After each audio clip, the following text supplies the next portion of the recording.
Kenapa sih Pak orang LDI itu nggak mau sholat di masjid selain LDI Pak? Kenapa orang yang keluar dari LDI disebut murtad? Atau anak muda di luar LDI mau ngaji mulai nggak Pak?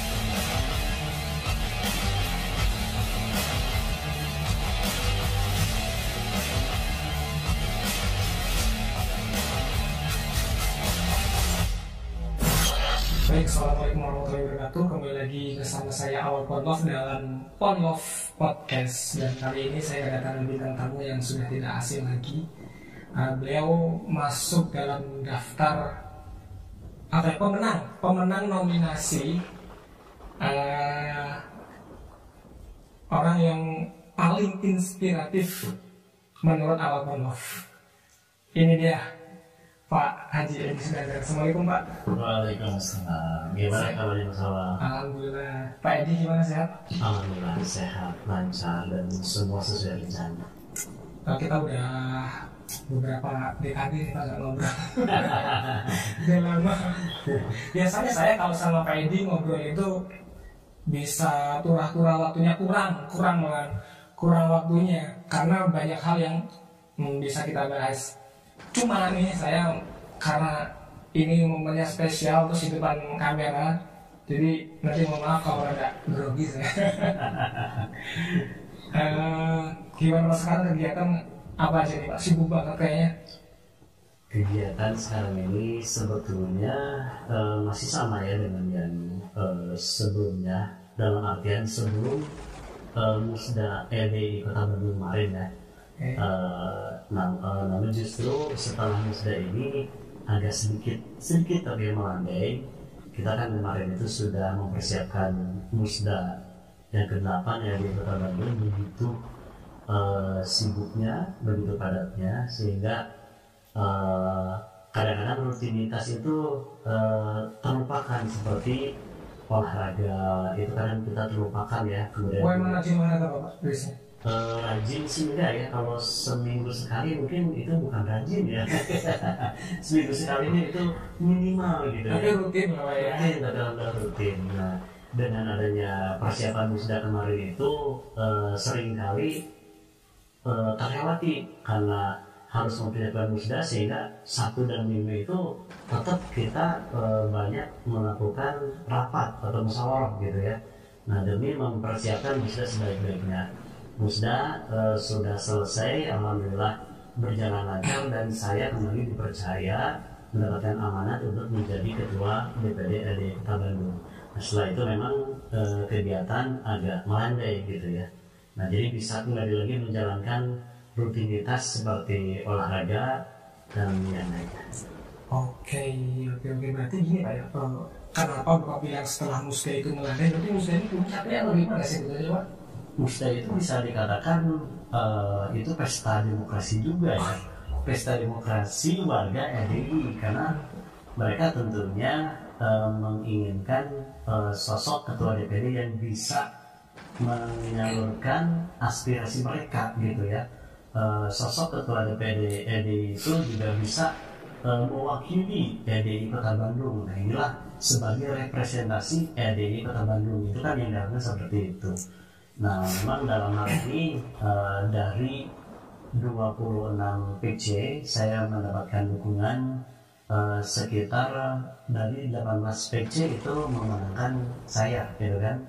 Nah, jadi ini merupakan amanat yang kembali dibebankan kepada saya. Kenapa saya bilang dibebankan? Karena memang menjadi ketua DPD itu banyak sekali hal-hal yang harus dijalani.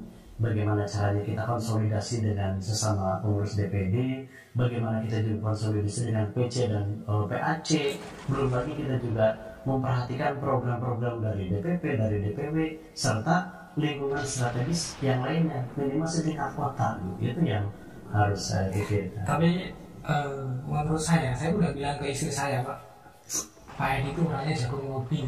Terus itu saya bilang, iya, sampean juga yang di lobi kan. Cuman ngomong-ngomong soal Musda Pak, Iya. itu saya pengen cuma sedikit 30 menit Iya. sebelum acara itu mulai. Saya tuh apa ya, kayak wah ini nih pertaruhan hidup dan mati saya nih, karena saya kan penanggung jawab live streaming Pak Iya. di kegiatan itu.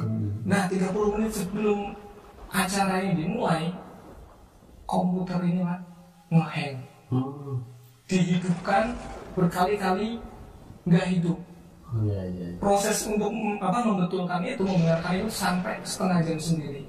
Dan alhamdulillah Allah paling sesaat sebelum tamu tanah datang itu bisa hidup Pak, dengan cara itu dilepas hadisnya yang bikin berat cuma pakai SSD. Alhamdulillah bisa hidup dan bisa berjalan lancar. Itu kalau seandainya, apabila jika seumpama Pak seandainya pada saat itu mati, pertama itu menghancurkan acara musda, karena kita sudah menyewa Videotron. Iya. Terus live streaming itu kita udah bayar dan segala macam. Iya. Itu pertama. Kedua, kita tidak bisa menampilkan program-program kerja DPD dari Kota Bandung dan lain-lain Pak. Itu saya pengen curhat ke Bapak, itu yang kemarin saya alami, jantung saya ini dakdikduk Pak. Soalnya itu, aduh, kita saya nggak bisa cerita lebih panjang, saya pengen ngasih tahu itu aja ke Bapak. Iya. Cuma gini masalahnya, kalau pandangan saya, jadi sebetulnya di dalam hidup ini tidak ada istilah wah mati saya, gitu ya, wah gagal saya, wah hancur saya. Itu sebenarnya nggak ada yang seperti itu, karena bagaimanapun kita ini diberi oleh Allah kemampuan untuk berpikir, gitu ya. Nah ini kalau menurut pandangan saya, seandainya komputer Mas Awa saat itu, gitu ya, betul-betul mati aja gitu kan, ya kita sih betul memang bahwa itu adalah suatu piranti yang membuat acara musda itu jadi hidup, gitu ya. Piranti yang isinya adalah informasi yang sangat-sangat berharga. Tapi sebenarnya kalau dalam musda itu kan yang paling penting itu bagaimana prosesi musda, pemilihan pemilihan ketua itu berjalan dengan baik. Jadi itu selain itu informasi-informasi itu hanya merupakan sebagai pelengkap yang mungkin bisa membuat suasana musda lebih hidup, lebih komunikatif, dan juga ada sisi-sisi lainnya. Nah, jadi tidak berarti bahwa kalau komputer itu nggak jalan kemudian habis musda. Saya rasa sih tidak, gitu ya. Karena kita bisa ada cara lain. Karena yang setahu saya itu dari rekan sekretaris DPD juga, dia bawa laptop yang di dalamnya ada informasi tentang kegiatan-kegiatan LDI itu masih bisa ditayangkan, gitu kan ya. Cuman kalau laptop doang nggak bisa Pak masuk ke Videotron. Cuman saya mengambil kesimpulan cara pandang Bapak, cara pikir Bapak itu bijaksana sekali, dan saya sebagai seseorang yang bertanggung jawab di live streaming, saya hanya fokus di satu hal itu saja. Sedangkan Bapak itu kan fokusnya nggak cuma satu hal, banyak hal. Tapi alhamdulillah Pak, mungkin pertolongan Allah, karena saya seperti dalam itu saya berdoa Pak sebelum acara itu. Kan saya pulang dulu habis beres-beres, seperti kemarin saya doa, saya minta kelancaran untuk acara musda. Saya berangkat, alhamdulillah diberi lancar walaupun duduk. Oke Pak, sekarang saya ingin bertanya soal generasi bangsa Indonesia nih Pak. Bapak kan sebagai tokoh agama tentu memiliki banyak insight yang bisa diberikan kepada kami, para generasi. Sekarang ini pergaulan udah cukup mengerikan Pak. Oke lah, kita nggak usah jauh-jauh ngomongin generasi di luar sana. Kita ngomongin soal generasi kita sendiri, gitu. Generasi bangsa Indonesia sendiri itu masih ada Pak yang berani pacaran. Yang saya kaget, saya melihat dengan mata kepala saya sendiri, itu dari karaokean Pak. Bahkan yang pacaran terang-terangan itu sudah banyak ya. Itu. Nah ini Pak, ini sebenarnya apa sih yang melatar belakangi itu semua kok bisa terjadi, dan bagaimana cara untuk agar itu tidak terjadi kepada generasi kita, minimal ke anak kita gitu. Ya.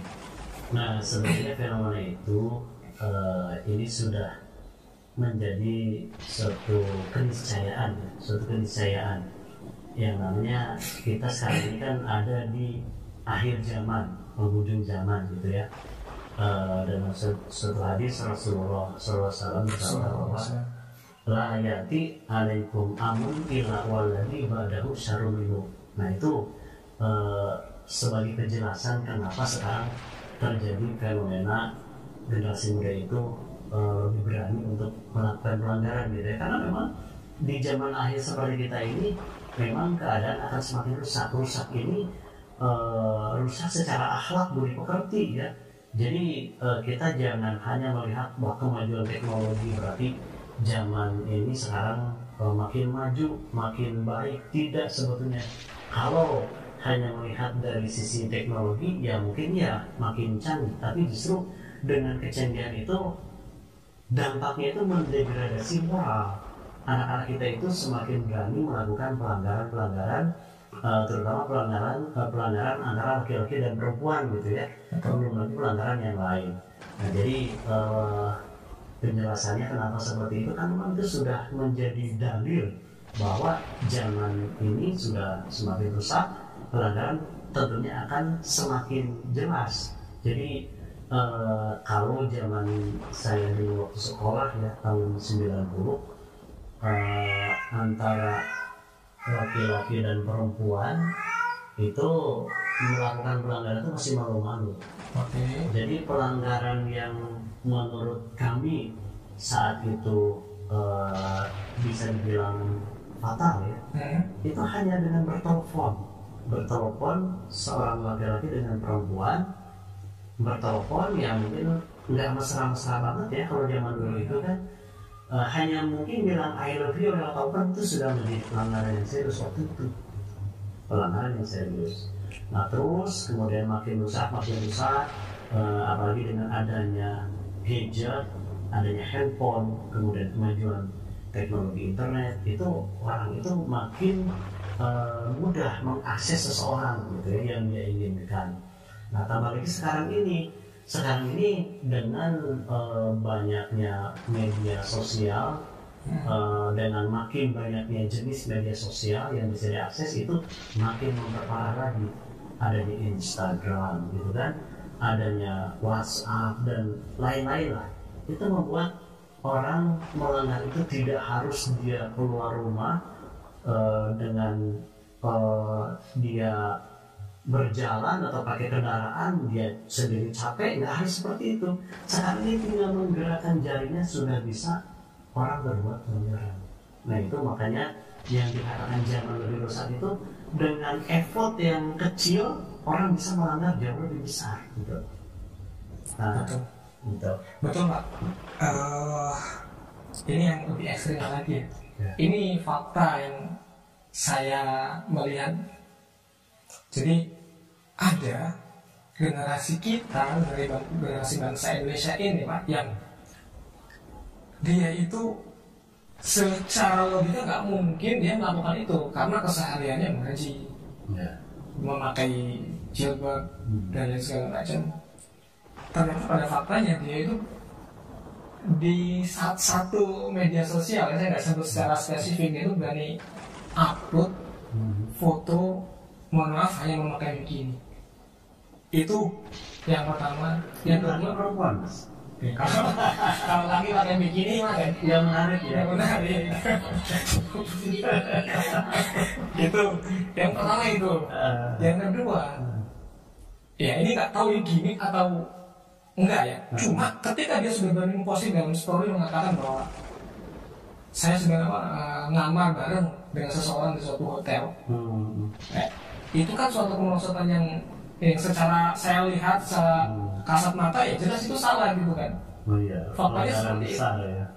Jadi mengerikan. Nah, tadi Pak pertanyaan yang kedua Pak, Bapak tadi sudah menjelaskan apa-apa saja yang menjadi faktor kan, salah satunya media sosial dan segala macam.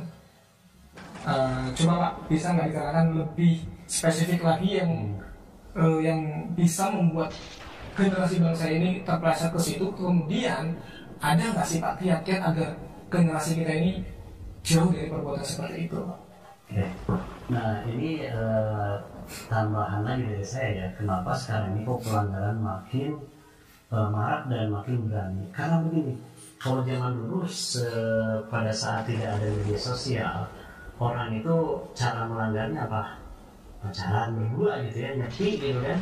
Nyepi itu kan kelihatan ya, kelihatan. Oh si A dan si B ini berduaan, itu nyepi. Kemudian ada laki perempuan, jelas ini bukan mahram ya, bergandengan tangan, itu juga kelihatan kan gitu ya. Nah atau misalkan orang boncengan, kelihatan kan. Nah sekarang ini dengan adanya media sosial, orang misalkan ada yang chat mesra, ada yang dia telepon mesra, bahkan tadi ada yang disebutkan bahwa dia hanya memakai bikini sold up gitu kan. Betul. Nah itu kan yang dia lakukan itu tidak secara langsung orang lihat, orang tidak secara langsung lihat. Jadi itulah yang membuat mereka ada sisi di mana mereka merasa aman untuk melakukan pelanggaran. Jadi mereka merasa aman, gak apa-apa lah saya gini kan, belum tentu juga orang lihat gitu ya. Padahal dia tujuannya itu juga walaupun tujuannya dia ingin show up gitu kan, tapi tidak secara langsung orang itu melihat dan menghakimi dia gitu kan, karena dia di medsos kan. Nah itu salah satu hal juga yang membuat kenapa para generasi muda kita ini kok lebih berani ya melakukan pelanggaran. Nah kemudian kiatnya atau bagaimana mengantisipasinya ini sesuai dengan yang kita pelajari bersama mengenai karakter luhur atau 29 karakter luhur ya. Nah yang pertama itu untuk generasi muda itu kan ada 3 target generasi muda ya. Yang pertama itu akhlakul karimah, yang kedua itu paham ilmu agama, dan yang ketiga adalah dia mandiri gitu kan. Nah ini sebetulnya yang pertama itu akhlakul karimah. Jadi akhlakul karimah itu bahkan diajarkan sejak seseorang itu lahir, sudah diajarkan itu akhlakul karimah ya. Nah bagaimana caranya dia makan dengan tangan kanan dan lain-lain ya, sesuai dengan usianya. Kemudian paham agama, jadi di mana dia bisa berkomunikasi, mulailah di situ diajarkan kepahaman agama gitu kan ya. Bagaimana cara dia menyebut nama Allah, bagaimana cara dia mengucapkan kalimat-kalimat thayyibah seperti kalau kaget innalillahi, kalau takjub masya Allah, kalau dia bersalah astagfirullah dan lain-lain ya. Itu diajarkan sejak kecil. Kemudian kemandirian, jadi kemandirian itu mandiri ini luas ya, mandiri dalam hal kita ini memiliki skill sesuai dengan jenjang usianya, dan setelah dia itu nanti remaja bahkan dewasa, mandiri juga secara finansial, mandiri secara kepahaman. Jadi tidak harus dia untuk melakukan ibadah itu disuruh-suruh sama orang tuanya gitu kan. Itu kan kemandirian juga gitu. Nah terus dia juga sudah usia remaja bahkan dewasa, dia tidak selamanya menggantungkan diri kepada orang tuanya misalkan, itu juga kemandirian gitu kan. Nah dengan minimal 3 target itu bisa dijalankan oleh generasi muda, itu adalah sebagai upaya untuk meminimalisir ya. Tapi jangan siapa menghilang, tapi meminimalisir supaya generasi muda kita ini tidak terpengaruh dengan kerusakan-kerusakan yang terjadi saat ini. Ya logikanya tadi yang pertama Pak, akhlakul karimah. Ketika orang sudah mempelajari tentang akhlakul karimah, ya otomatis dia akan menyadari bahwa hal-hal yang bertentangan dengan akhlakul karimah adalah sesuatu yang harus dihindari. Termasuk Bapak tadi menyebut tentang mandiri untuk melakukan beribadah. Artinya ketika itu sudah tumbuh dari dalam hati dia sendiri bahwa kewajiban itu seperti ini, hal-hal yang harus dijauhi itu seperti ini, maka dengan sendirinya dia akan melakukan sesuatu itu dengan semestinya ya. Betul, dengan kesadaran sendiri. Jadi karena oleh orang tuanya sudah diajarkan kemandirian, di antaranya kemandirian dalam beribadah. Jadi nggak usah disuruh terdengar adzan dia langsung sadar, oh saya harus sholat. Ya, dia wudhu, apakah dia ke masjid atau sholat di rumah, seperti itu. Nggak usah kita ini terlalu power, terlalu besar untuk menyuruh anak-anak kita ini sholat gitu. Nah itu masalahnya kalau ada orang tua yang anaknya pada sudah balik tapi masih harus membentak-bentak nyuruh anaknya sholat, itu artinya apa? Itu indikasi bahwa pelajaran masa lalunya itu kurang berhasil, seperti itu. Oke. Tapi ada nggak sih Pak yang berkaitan tentang hal ini di program LDI Kota Bandung nih Pak, untuk apa ya, meningkatkan insight tentang keagamaan untuk generasi kita Pak? Banyak ya. Jadi di LDI Kota Bandung itu saya jelaskan bahwa ada 12 bagian ya. Jadi 12 bagian. Kepengurusan itu kan kepengurusan DPD LDI Kota Bandung, ada pengurus harian ya, terdiri dari ketua, sekretaris, bendahara dan seterusnya gitu ya. Nah kemudian di bawah itu ada 12 bagian, mulai dari bagian pendidikan keagamaan dan dakwah atau PKD. Nah disitulah banyak membuat program untuk meningkatkan kefahaman generasi muda. Kepahaman di sini tentunya dari segi akhlakul karimah, dari segi keilmuannya gitu ya. Nah sedangkan untuk dari sisi kemandiriannya ada juga bagian yang namanya bagian pendidikan umum dan pelatihan. Di situ mengajarkan hal-hal yang bermanfaat untuk kemandirian generasi muda. Itu telah kami lakukan, diantaranya bagaimana membuat instalasi tenaga surya, listrik tenaga surya, bagaimana kita membuat kebun hidroponik sendiri gitu ya, bukan kebun, bercocok tanam dengan media hidroponik gitu kan ya. Nah kemudian bagaimana kita mengolah sampah menjadi berkah, bernilai, dan nantinya jadi ibadah. Itu bagian-bagian itu semuanya itu nanti akan bermuara pada suatu tujuan yang sama. Jadi tujuannya itu tentunya untuk kemandirian generasi muda, untuk supaya warga LDI minimal sekota Bandung ini semua jadi masyarakat atau warga yang baik gitu ya. Luar biasa teman-teman.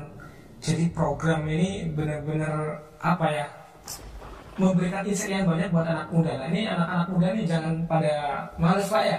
Silakan bergabung Pak, kalau ada orang atau anak muda di luar LDI mau ngasih mulai nggak Pak? Sangat boleh, sangat boleh. Jadi LDI ini ormas yang terbuka untuk semua lapisan masyarakat, tidak hanya masyarakat yang cendekiawan atau tidak hanya masyarakat yang mampu, namun semua kalangan masyarakat, semua lapisan masyarakat itu ada di LDI ini. Jadi silakan saja kalau rekan-rekan mau ngaji di LDI, itu kapanpun kami siap menerima. Pak, saya sering ditanya nih Pak, saya sudah biasa menjawab, cuman saya pengen bertanya sama Bapak, menyampaikan pertanyaan teman saya, teman-teman netizen ke Bapak. Sebagai LDI satunya Kota Bandung nih. Kenapa sih Pak orang LDI itu nggak mau sholat di masjid selain LDI Pak? Jadi begini, sebetulnya bukan atau gimana ya, itu pernyataan yang mesti kita perjelas ya. Jadi kalau kita bilang sholat di luar masjid LDI, saya ini dalam seminggu bisa beberapa kali loh saya keluar kota. Saya sholatnya itu di rest area, di masjid rest area jalan tol. Apakah itu masjid LDI? Bukan, itu bukan masjid LDI, itu masjid di luar LDI. Tapi yang namanya masjid itu adalah rumahnya Allah, gitu ya. Dimanapun masjid kita sudah sholat di situ. Jadi kalau ada pertanyaan kenapa orang LDI nggak mau sholat di luar LDI, kayaknya itu harus kita luruskan lagi. Nggak ada orang LDI yang tidak mau sholat di luar masjid LDI, karena sebagaimana dalam hadis Tirmizi dijelaskan bahwa kulul ardi musholin, bahwa setiap tempat itu adalah tempat sholat, apalagi ini masjid yang dibangun oleh sesama muslim, kecuali toilet dan kuburan itu yang nggak boleh kita jadikan tempat sholat. Di luar dari dua tempat itu itu adalah tempat sholat, silahkan sholat, apalagi di masjid, itu adalah rumahnya Allah, akan lebih berkah bagi dirinya sendiri, bagi orang yang juga mengeluarkan sholat jariah untuk membangun masjid itu. Oke, ini udah terbantahkan ya. Nanti ini titipan pertanyaanmu, tak upload di TikTok. Kamu lihat. Ini ada lagi Pak. Katanya gini, ini pertanyaan yang dari dulu tidak bisa terjawab. Katanya Pak. Hati-hati kalau bisa jawab nggak nih. Ada yang bilang gini Pak. Kenapa orang yang keluar dari LDI disebut murtad? Katanya begitu. Disebut murtad ya. Kalau kami sendiri sih tidak pernah ya mengatakan bahwa orang yang keluar dari LDI adalah murtad, itu tidak. Jadi LDI adalah sebuah organisasi yang kebetulan organisasi masyarakat yang dasarnya adalah agama Islam. Nah, kalau misalkan ada orang yang keluar dari LDI selama dia masih muslim, ya tidak dikatakan murtad kalau seperti itu. Jadi itu hanya berbeda cara dia melakukan apakah itu peribadatannya, apakah amal solihnya, mungkin sudah tidak sejalan, ya itu silakan. Siapapun bisa kapan saja masuk ke dalam LDI, dan umpama pun ada yang merasa oh ini saya sudah tidak sejalan, misalkan dia sudah tidak lagi di LDI, itu hak pribadi, tidak ada masalah buat kami. Karena memang LDI pun sebetulnya saya sendiri sebagai warga LDI pun juga mau sholat di mana, mau ngaji di mana sebenarnya nggak ada masalah. Toh saya juga nggak dikasih KTA. Nah itu tadi 2 poin yang ingin saya obrolin sama Bapak. Dan ini ada satu lagi. Jadi tadi saya kan bilang bahwa Bapak itu adalah orang pemenang nominasi sebagai orang inspiratif yang menginspirasi saya lah, menginspirasi kami, keluarga kami gitu kan. Karena saya melihat ya kan, Bapak mulai dari bawah dan sekarang berada di titik ini gitu kan, dalam baik itu dalam segi duniawi maupun dari segi agamawi. Pak mungkin bolehlah Pak berbagi kisah inspiratif sedikit ke kita Pak, biar rekan-rekan itu tahu gambaran bahwa bagaimana sih kita bisa mencapai sebuah kesuksesan gitu Pak. Ya. Jadi saya perjelas dulu batasan dari kata sukses ya. Oke. Jadi sukses itu atau seseorang dinilai sukses bukan berarti bahwa dia itu bergelimang harta yang begitu banyak. Itu bukan ukuran sukses. Jadi yang dikatakan sukses itu manakala apa yang dia raih saat ini itu kebermanfaatannya itu banyak sekali. Jadi tidak hanya melulu masalah seberapa banyak dia mendapatkan harta, tapi seberapa manfaat apa yang dia miliki untuk kemaslahatan umat. Nah itu yang dikatakan sukses. Jadi kalau orang hanya dia pada posisi paling tinggi, kemudian hartanya banyak, tapi dari posisi yang dia tempati, dari harta yang dia miliki, manfaatnya untuk masyarakat itu atau untuk umat sangat minim, itu tidak dikatakan sukses sebetulnya. Lain halnya dengan orang yang mungkin secara posisi sekarang sudah baik, kemudian harta juga dia cukup lah gitu ya, tapi ternyata dengan posisi dan hartanya itu banyak sekali orang yang merasa terbantu, banyak sekali orang yang mendapatkan manfaat, itulah yang dikatakan sukses gitu. Jadi nggak harus kaya? Tidak harus kaya, karena yang disabdakan oleh Rasul bahwa al-ghina atau yang namanya kaya, rasa kaya itu ghina nafs. Jadi kaya itu dirasakan di dalam hati. Karena kaya itu relatif ya, tidak harus secara visual kita lihat hartanya banyak, tidak gitu. Karena kenyataannya banyak orang yang sudah serba punya ya, dia rumahnya banyak, kendaraannya banyak, mungkin simpanannya juga banyak, tapi kok dia masih mengambil sesuatu yang bukan haknya. Korupsi. Ya, antaranya korupsi. Tapi ada juga yang bunuh diri. Itu kan ciri bahwa orang itu belum merasa kaya. Benar juga, benar. Berarti kita udah kaya ya. Itu penjelasannya. Nah, tadi pertanyaan apa tadi? Saya lupa. sharing kisah inspiratif. Karena kalau ini saya mau menceritakan takut nggak inget ya, karena ya buat kalian yang pengen tahu kisah inspiratif Pak Edi nih, lihat videonya dulu. Nah jadi teman-teman itu tadi sedikit kisah yang bisa saya tampilkan tentang seorang Pak Edi ya. Oke Pak, boleh diceritakan Pak kisah inspiratif yang pernah Bapak lalui, atau bagaimana sih kita bisa menjalani hidup ini dari bawah, istilahnya dari nol sampai ke atas dari segala segi lah. Ya, jadi begini. Kalau kita ingin sukses itu, saya jadi ingat dengan sebuah ayat ya, bahwa intan surullaha yansurukum. Bahwa jika kamu sekalian menolong agama Allah, dalam artian melancarkan agama Allah. Jadi menolong agama Allah ini jangan diartikan bahwa Allah itu kok seperti diartikan zat yang lemah, bukan seperti itu. Tapi maksudnya itu adalah melancarkan agamanya Allah, gitu ya. Nah, jika kita melancarkan agamanya Allah, maka Allah itu akan menolong pada kamu sekalian. Nah, melancarkan agama Allah itu mulai dari diri kita sendiri. Kita ini ibadah dengan lancar, dengan tertib, dengan khusyuk, gitu ya. Nah, kemudian tidak cuma hanya pada diri kita sendiri, kita pun melancarkan juga orang lain, orang yang ada di rumah kita, orang yang ada di lingkungan kita, itu semua kita ajak. Kita kalau dalam bahasa agama itu amar ma'ruf, supaya mereka juga ibadah dengan lancar, dengan tertib, gitu ya. Nah, itu artinya kita ini melancarkan agama Allah. Nah, kalau kita ini sudah bisa seperti itu, maka Allah akan menolong pada kamu sekalian, Allah akan menolong pada kita, gitu. Nah, sehingga menolongnya Allah itu bagaimana? Kalau misalkan kita punya suatu keinginan pada Allah, kita berdoa, itu Allah akan lebih cepat mengabulkannya, gitu ya. Kemudian Allah juga berjanji bahwa kalau kita ini amar ma'ruf nahi munkar kepada saudara kita, kalau kita minta tolong, Allah tolong. Kalau kita meminta, Allah akan memberi. Dan kalau kita berdoa, akan dikabulkan doanya.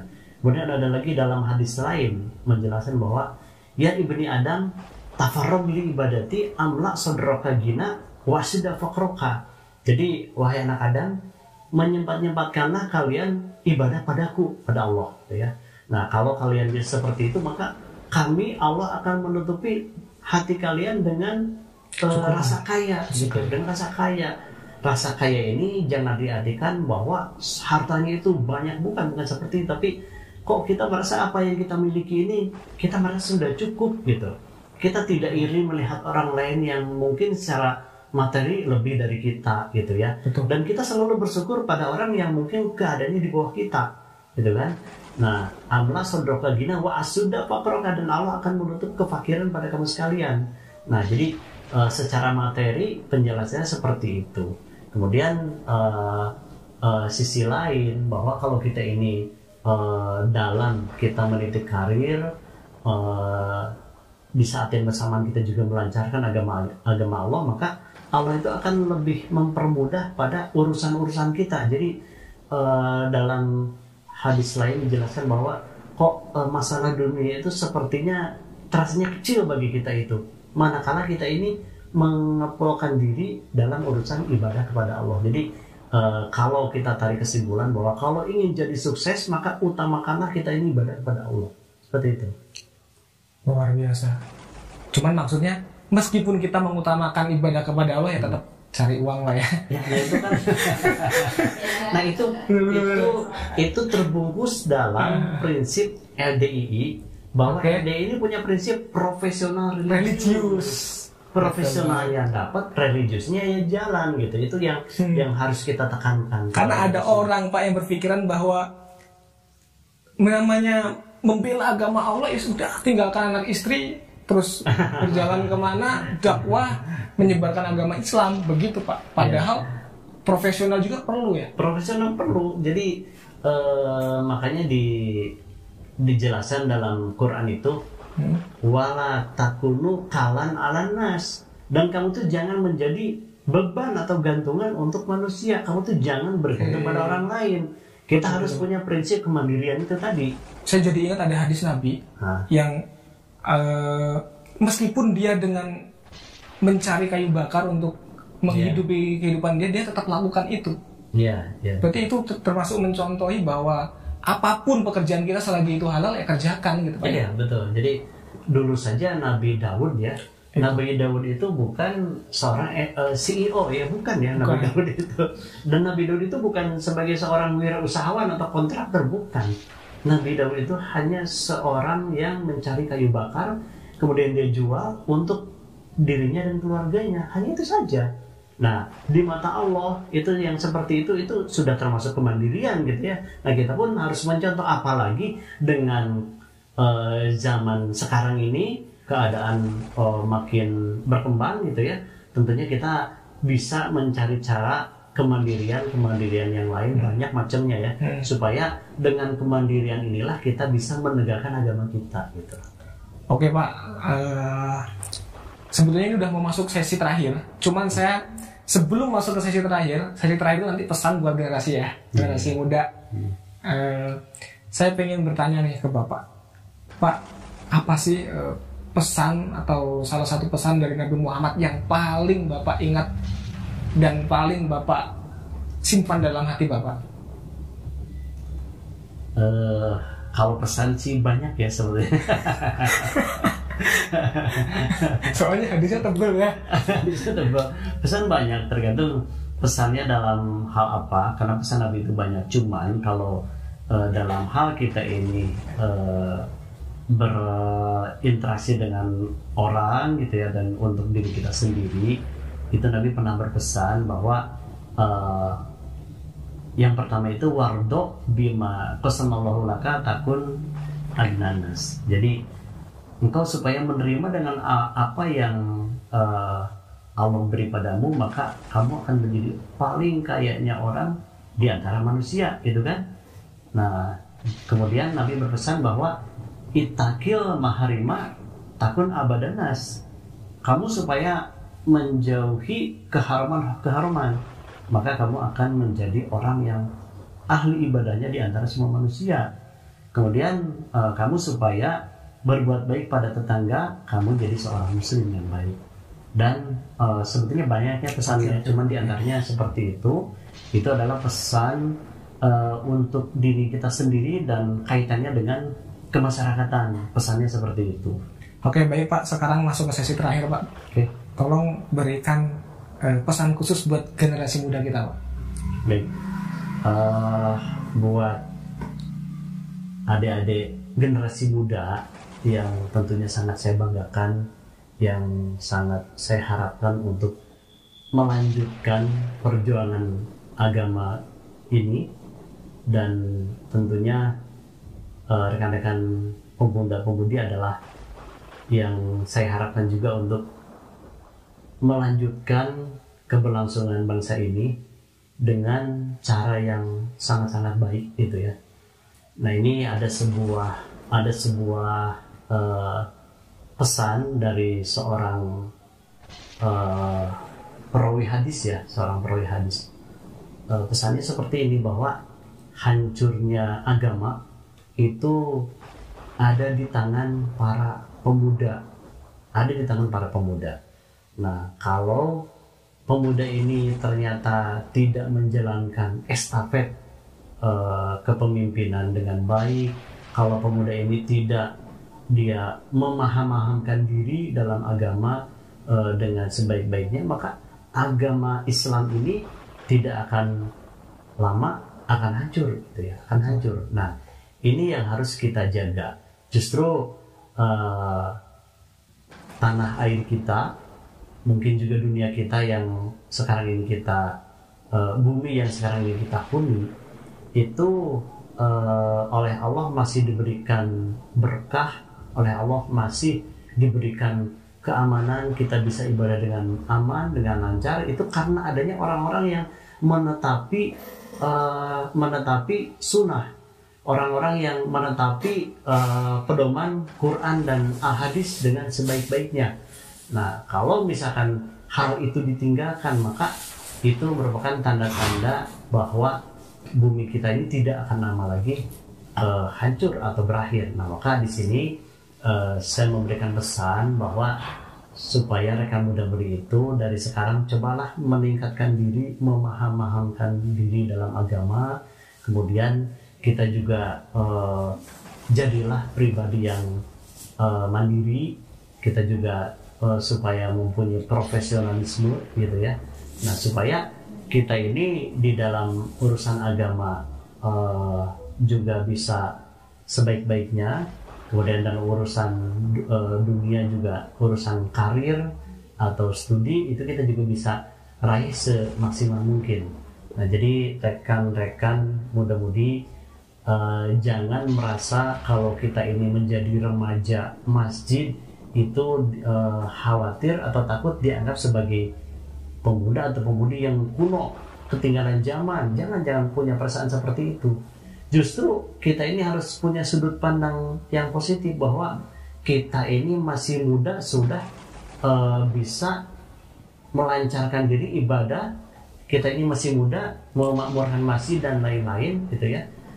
Itu adalah hal yang sangat baik. Jangan sampai kita ini ibadah harus menunggu nanti aja kalau udah tua gitu ya. Nah itu pemahaman seperti itu keliru, karena umur itu siapa sih yang tahu? Siapa yang tahu kalau umur saya ini berapa? Umur rekan-rekan muda-mudi itu berapa? Kan itu tidak ada yang tahu. Jadi intinya kapanpun, dalam keadaan bagaimanapun, kita ini harus tetap dalam menetapi Quran dan hadis. Oke Pak, jazakumullah sudah meluangkan waktu. Saya sangat menghargai Bapak bisa meluangkan waktu. Teman-teman jazakumullah yang sudah nonton, jazakumullah khairan. Cukup sekian podcast kali ini. Assalamualaikum warahmatullahi wabarakatuh. Jazakumullah Pak. Amin.